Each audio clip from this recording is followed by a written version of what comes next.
I'll tell you, if Tampa wins 9 games, I'll let him host the show. Tampa wins 9 games. Turned out to be a very big hit in the game, as it turns out. Keith in the Bronx, what's up, Keith? Hello, Mr. Francesa. What's going on? It seems like you are as an obsessive a Twins fan now as I am a Buccaneers fan. How about that? No, I'm not that big a Twins fan, to be honest. Yeah, with you're you. pulling for the Twins. Well, I am pulling for the Twins, but that's just this week. You are the you're the guy who this is as close as you're ever getting to the studio, as we know, as you declared that 9-4 the rest of the way. Listen, 9-4. That team won't go 4-9. Hey, no, how that's about 9-4. Josh Johnson? The last time.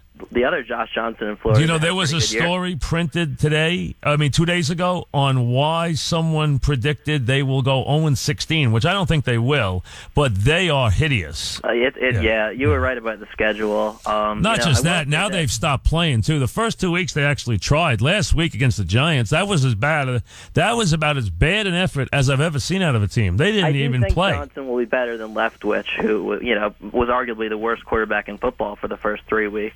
Well, you know what? The first week he wasn't that bad, to be honest with you. It was, It's just you see him, after he makes a bad throw, the expressions on his face are priceless. It's like he can't believe how bad throws he's making out there. And let's be honest, you got a coach who, any way you slice it, and you bring a coach in, okay, and everyone wants to catch lightning in a bottle, as the Steelers did with Tomlin, but they brought Tomlin into a situation that was ready-made for success, too. And I'm not saying Tomlin isn't a good coach.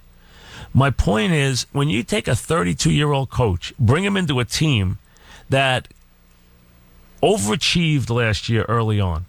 Now, whether you like Gruden or don't like Gruden get a lot out of his players. Then that team collapsed late last season. They had a lot of aging guys that had to be let go on defense. They now changed coaches.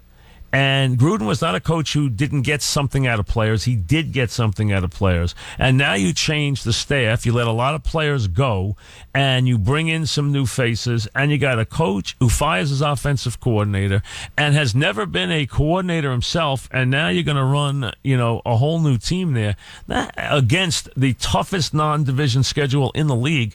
You're looking for a schedule this year that I thought was, made to go 2-14. I mean, that's just the way it is. I mean, only one that has surprised me, I'd say this. I thought they would be this bad, the Bucs. I thought the Rams would be this bad. I did not think the Browns would be this bad, but I didn't really give them that much thought. And I'm shocked about Denver going 3-0. I never expected it. Here's the Mink Man. The Mike Day Night doubleheader in Detroit. A lot on the line here. Starting.